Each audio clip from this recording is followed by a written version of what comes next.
It's Friday, and if you've been watching these videos for a while, you know Friday is my favorite day of the week, mainly because every Friday night in our home is taco night. But this Friday is a little bit extra special. I'll tell you why in a moment. I just got back from the store, so I went and picked up all those ingredients, and not just because we're having our usual taco night, but tonight we're having some friends over. My husband's childhood friends from Sweden are visiting Copenhagen, so we invited them to join us for our taco night. We have some really beautiful weather for them this weekend. It's super sunny outside. I just took the dogs out and we just kind of stood in the sun and wandered around in the grass and soaked up all the beauty of this weather. Really nice day to have friends over. Shaping up to be a fantastic Friday.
Extremely tired, but I am determined to get a bit of studying done because I have my first Danish language test in 2 days. I'm extremely nervous, but I know the best way to prevent me from being nervous on testing day is for me to be prepared. So I'm using these next 2 days to get as prepared as possible so that the day of the test I'm feeling really solid about my Danish. I need to take a little mental break because I just came out of 2.5 hours of Danish class. Even after now 12 weeks officially, I was learning a little bit of Danish on my own before, but 12 weeks in an official class of learning Danish, my life has changed. It's changed in one way in particular that I didn't even really consider. My life here in Copenhagen has gotten noisier. And I mean that in the best way. Just yesterday, my husband and I were running errands and going to shops, and he was speaking Danish with the salespeople.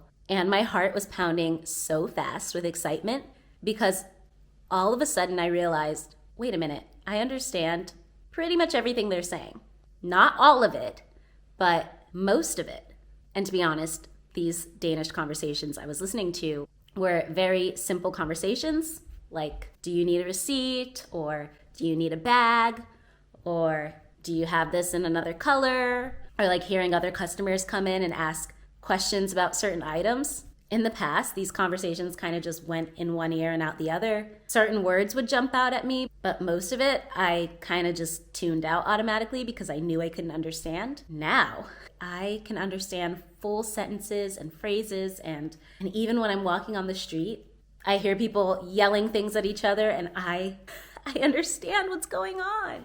It's wild. If you've never learned a foreign language as an adult, you might not relate to this, but if you have, it's the coolest feeling in the world. Like, I can't wait to be included in more conversations here, to not have to ask people to translate for me, not have to ask people to switch to English, to understand Danish speakers on a deeper level. Like a couple weeks ago, I was talking to the owner of the yoga studio I work at, and we were talking about how I'm learning Danish. And she was like, I don't feel like I can really express myself fully in English.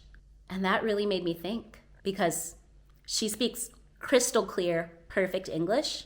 And yet, because Danish is her native language, she didn't feel like English gave her all the words or tools that she needed to fully express how she truly feels. And then a coworker of mine chimed in and was like, yeah, my American husband will never understand how funny I am because I'm just so funny in Danish. And that made me think, wow, maybe my husband is actually funny and I just don't know it because I don't completely understand Swedish. I'm probably missing out on a whole chunk of his personality because I'm not yet fluent in his native language. Something I just didn't consider. But one thing that has really been exciting is that my Danish has vastly improved my understanding of Swedish. I mentioned a few videos ago that I was learning Swedish in the past from my husband. Now that I live in Denmark, I've switched completely to just focusing on Danish. But I realized the other day when I was watching a show in Swedish, I was watching it just with Swedish subtitles, so no English. Because I'm learning Danish, I'm also accidentally learning Swedish too. Because there's words that, yeah, they're spelled differently, but I'm like, oh yeah, we learned a word that looks almost exactly the same in Danish, so I know that word means this. I mean, the languages are so closely related that it shouldn't be surprising, but I was truly surprised at just how much more clearly I understood Swedish compared to before I took this Danish class. Now, I really should stop putting off my studying and open my notebook. But to make it more fun for myself, I'm going to study with you. And although you will be seeing this after I've already taken the test and hopefully passed the test, I would still like your feedback because I'm not going to get feedback on my exam in real time. And my Danish journey is going to continue literally right after my exam. Like literally my exam is this week and then next week I'm starting module 2. As long as I pass the test, of course. I'm mostly wanting some feedback on my grammar and making sure that I have all the words in the right place. So the portion of the exam where she's going to be asking us questions, we got to choose 2 different topics to focus on. And I chose mitt arbete and min fritidsaktivitet. I feel pretty confident about this topic, but I have made notes of some of the questions and answers, but I think I have most of these memorized. I wrote some down so that I'm prepared. I hvilken by arbejder du? Hvor længe har du arbejdet der? Hvor mange dage om ugen arbejder du? Hvilken tid arbejder du? Hvad hedder din chef? Er du glad for din chef? Hvor mange kolleger har du? Hvad laver du i pauser?